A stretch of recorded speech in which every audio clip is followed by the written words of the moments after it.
5ই August যেভাবে আসছিল অকস্মাৎ, ঠিক সেইভাবে 6 মাসের মাথায় আর একটা অপ্রত্যাশিত ইতিহাস রচিত হলো। ধানমন্ডি 32 নাম্বার ধুলিস্যাৎ হয়ে গেছে। সত্যি কথা বলতে কি, আমি নিজেও আশা করি নাই ধানমন্ডি 32 নাম্বার আসলে মাটির সাথে মিশা দেওয়া যাবে, কিন্তু গেছে। এর রাজনৈতিক তাৎপর্য অপরিসীম। এর অর্থ এটাই, বিপ্লবের আগুন এখনো নেভে নাই। আমাদের ফ্যাসি বিরোধী জাতীয় ঐক্য এখনো সজীব আছে। যখন গণরোষে খুনি শেখ হাসিনার বাবার বাড়ি আগুনের লেলিহান শিখায় পুড়তে পুড়তে এবং ভেঙে ভেঙে খান খান হইয়া যাইতেছিল, সেইখানে উচ্চারিত সবচেয়ে জনপ্রিয় স্লোগান ছিল 32টা 36, 36, 36, 36 দিয়ে 32 মুছে গেল। যারা এই কাজে প্রত্যক্ষভাবে অংশ নিছেন, যারা রাতে বুলডোজার, এক্সকাভেটর আর চালক পাঠাইছেন, আমি তাদের নাম বলতেছি না, এই গভীর রাতে নানা জায়গায় থেকে তাদের আমাদের কৃতজ্ঞতা, অভিবাদন, সালাম। এই কাজে কিছু অন্তরে আওয়ামী লীগেরা কষ্ট পাইছেন। সংবিধান সংস্কার কমিটির সদস্য ফিরোজ আহমেদ এই ঘটনায় উস্কানি দাতাদের বিরুদ্ধে ব্যবস্থা নিতে বলছে এতে ভারতের লাভ হবে। আবার দেখেন রাখাল রাহা, ওই যে কইছিলাম না, রাখাল রাহা সেও কইছে এতে নাকি ভারতের লাভ হবে। আবার দেখেন দিল্লি স্টার কি লিখেছে, সে এডিট করেছে, প্রথমে বলছে মব গেছে ওইখানে, আরামজাদা পরে এডিট করে প্রোটেস্টার লিখছে। আরামজাদা আমরা মব, এরা জিন্দেগিতে ভালো হবে না, এরা 10 জনমের জাউরা ডেইলি স্টার।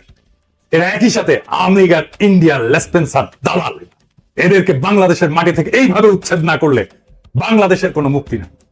আর এই বামেরা, ওনাদের ধারণা ইন্ডিয়ার এজেন্সি করাইছে এটা, এতে ইন্ডিয়ানরা লাভবান হবে। এটাই তত্ত্ব দিবে, হাসিনার দলকে নির্বাচন করতে না দিলে ইন্ডিয়া লাভবান হবে, হাসিনাকে নির্বাচন করতে না দেওয়াটা ইন্ডিয়ান প্ল্যান, হাসিনা বিচার করলে ইন্ডিয়া লাভবান হবে। এমনকি ভাঙার সময় নারায় তকবীর বলে ধ্বনি দিছে, তাদের নাকি ইন্ডিয়ার লাভ হবে। এরাই বলেছিল এই পুন্দে আলোর ডেইলি স্টারের সামনে জিয়াফতে ইন্ডিয়ার লাভ হবে। মানে যা কিছু আপনার শক্তির প্রকাশ, যা কিছু আপনার আইডেন্টিটি, যা কিছু আপনার রাজনীতি, সেটাই ইন্ডিয়ার লাভ হবে বলে থামায় দেওয়ার চেষ্টা করা হয়। প্রফেসর ইউনূসকে আয়না ঘরে যাইতে দেয় না আর্মি। সরকারের এই ক্ষমতাহীনতা কার জন্য হয়েছে? এইসব সুশীলদের জন্য, এইসব বামেদের জন্য, এইসব ইন্ডিয়া প্রেমীদের জন্য। এখন এরা কান্নাকাটি করে। ধানমন্ডি 32 নম্বর ঘুরায় দেওয়ার এই ঘটনা প্রফেসর ইউনূসের সরকারের শক্তি বাড়াইছে, ছাত্রদের শক্তি বাড়াইছে। আমরা আবার জুলাই আগস্ট বিপ্লবের শক্তিকে সংহত করতে পারছি। এই প্রথম ছাত্ররা 5ই আগস্টের পরে একটা সিগনিফিক্যান্ট রাজনৈতিক কর্মসূচিকে সফল করতে পারলো। এইটা ইন্ডিয়ার দালালদের পছন্দ হইতেছে না, ওদের পুচ্ছে আগুন ধরে গেছে। আমারও রয়ের এজেন্ট বলা হয়। আবার এইদিকে আমার মৃত্যু পরোয়ানা জারি করেছে, আমার নাকি কোপানো হবে, অ্যাসিড ছুড়ে মারা হবে ইত্যাদি প্রকাশ্যে হুমকি দেওয়া হয়েছে। দেখেন ভাইজান, আমরা যদি মরে যেতে হয় তাহলে কি কোনো অসুবিধা আছে? আমার সাথে ঢের কম বয়সের ছেলেমেয়েরা জুলাই আগস্ট বিপ্লবে প্রাণ দিচ্ছে, আমারও না হয় প্রাণ গেল, কিছু যায় আসে। আমার ফাইটটা করার দরকার ছিল, সেটা শেষ হয়েছে। এই ফাইটটা দিব জন্য প্রাণ বাঁচাইতে পালাইছিলাম। এখন প্রাণ জান থাকলেই কি না থাকলেই কি, ভয় দেখায় আমার থামানো যাবে না। তবে ওরা কিন্তু পারে।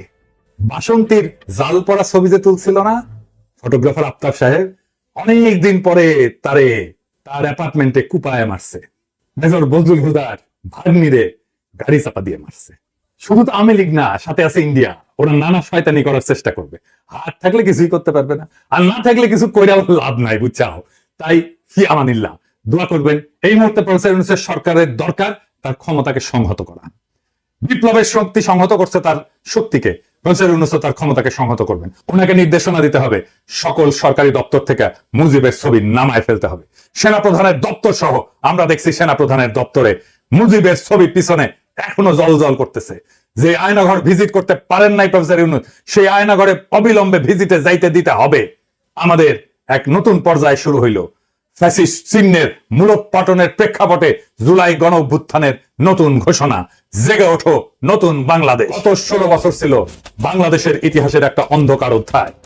এই সময় ছিল একটা নির্মম ফ্যাসিবাদী শাসনের উত্থান, যা আমাদের গণতান্ত্রিক অধিকারগুলোকে ধ্বংস করছে, একে একে আমাদের কণ্ঠরোধ করছে এবং জাতিকে এক শঙ্কাময় অবস্থায় ঠেলে দিছে। ফ্যাসিস্ট হাসিনার নেতৃত্বে অবৈধ সরকার ক্ষমতার মোহে অন্ধ হইয়া আমাদের গণতন্ত্রের ভিত্তি ধ্বংস করছে। রেখে গেছে অত্যাচার, দুর্নীতি, জুলুম আর মানবাধিকার লঙ্ঘনের চিহ্ন। উন্নয়নের বুলি আর সন্ত্রাসবাদের বিরুদ্ধে লড়াইয়ের নাম কইরা হাসিনার ফ্যাসিবাদী সরকার এমন আইন প্রণয়ন করছিল যা আমাদের বাক স্বাধীনতা, সমাবেশ, সংগঠনের অধিকার কেড়ে নিছিল। বাংলাদেশকে পরিণত করছিল একটা ক্লাসিক ফ্যাসিস্ট রাষ্ট্রের ক্লাসিক উদাহরণে। ভিন্ন মতকে নির্মমভাবে দমন করা হয়েছে, সাংবাদিকদের মুখ বন্ধ করা হয়েছে এবং রাজনৈতিক বিরোধীদের অপহরণ করা হয়েছে, কারাবন্দী করা হয়েছে, হত্যা করা হয়েছে, দেশ ছাড়া করা হয়েছে। আইন শৃঙ্খলার পরিবর্তে দেশ পরিচালিত হয়েছে এক নায়ক হাসিনা এবং তার মাফিয়া চক্রের ইচ্ছা মতো।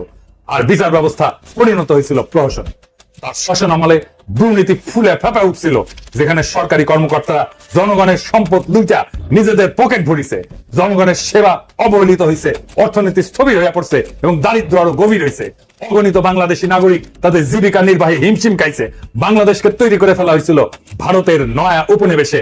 বাংলাদেশের বাজারকে উন্মুক্ত করে দেওয়া হয়েছিল ভারতের লুটপাটের জন্য। 1947 সালে ভারতের পাশাপাশি পাকিস্তান এবং বাংলাদেশ একটি একীভূত রাষ্ট্রীয় কাঠামোয় উপনিবেশ থেকে স্বাধীন হওয়ার পর থেকে পাকিস্তানের বিরুদ্ধে বাংলাদেশের মানুষদের উপর অর্থনৈতিক এবং সামাজিক শোষণের প্রতিবাদ শুরু হয়। তখন থেকে শেখ মুজিবের রাজনীতি ছিল ক্ষমতার হিস্সা আদায়ের।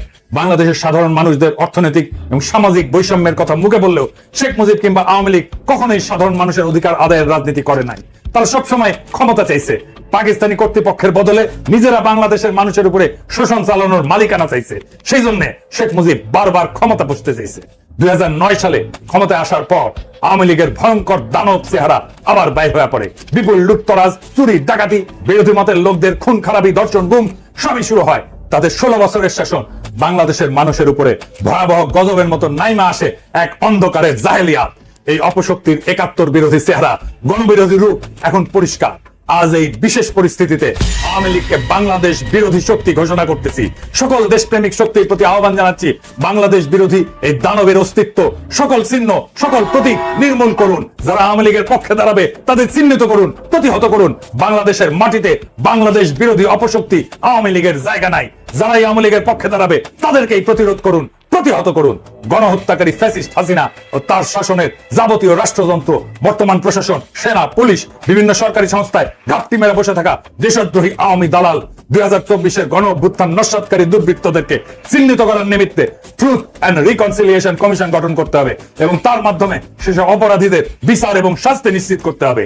অতি সত্বর সংবিধানের মূলনীতির প্রশ্নে গণভোটের আয়োজন করতে হবে এবং সব স্টেক হোল্ডারদের সাথে আলাপ আলোচনা করে এসব কাজ করার উপযোগী সরকার গঠনের জন্য ডাক দিতে হবে। যেসব হাজারো শহীদ তাদের জীবন উৎসর্গ করছেন এই অত্যাচারী শাসনের বিরুদ্ধে লড়াইয়ে, তাদের আত্মত্যাগ ব্যর্থ হইতে দেওয়া যাবে না। এখন আমাদের সুযোগ আসছে একটা নতুন বাংলাদেশ গড়ার, একটা বাংলাদেশ যা হবে স্বাধীন, ন্যায়ভিত্তিক, সমৃদ্ধ। আমাদের গণ অভ্যুত্থানের প্রথম ধাপ সফল হয়েছে। ফ্যাসিস্ট শেখ হাসিনা আর তার সন্ত্রাসী সংগঠন আওয়ামী লীগকে ক্ষমতা থেকে উৎখাত করা হয়েছে।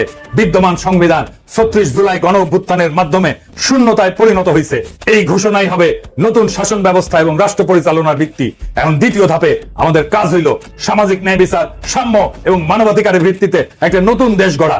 এর জন্য প্রয়োজন বর্তমান সরকারকে আরো বেশি অন্তর্ভুক্তিমূলক, আরো বেশি সম্প্রসারিত এবং প্রয়োজনে বিভিন্ন রাজনৈতিক দল, পেশাজীবী, ছাত্র জনতার প্রতিনিধিত্ব এবং অংশগ্রহণের ব্যবস্থা করা, যাতে জুলাই অভ্যুত্থানের সাথে থাকা সকল শক্তিকে একসাথে নিয়ে অভ্যুত্থানের জন আকাঙ্ক্ষা বাস্তবায়ন নিশ্চিত করা যায়।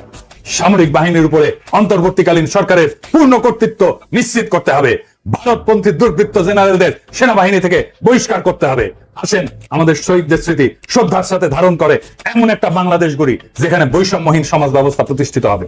একটা দেশ যেখানে প্রত্যেক নাগরিক তাদের বিশ্বাস যাই হোক না কেন, পটভূমি যাই হোক না কেন, ধর্ম যাই হোক না কেন, মর্যাদা এবং সম্মানের সাথে বিবেচিত হবে, যা বাংলাদেশের জনমানুষের সঠিক ঐতিহাসিক বিকাশ এবং সাংস্কৃতিক সিলসিলা ধারণ করে বিশ্ব মানবের অগ্রযাত্রায় সামিল হবে।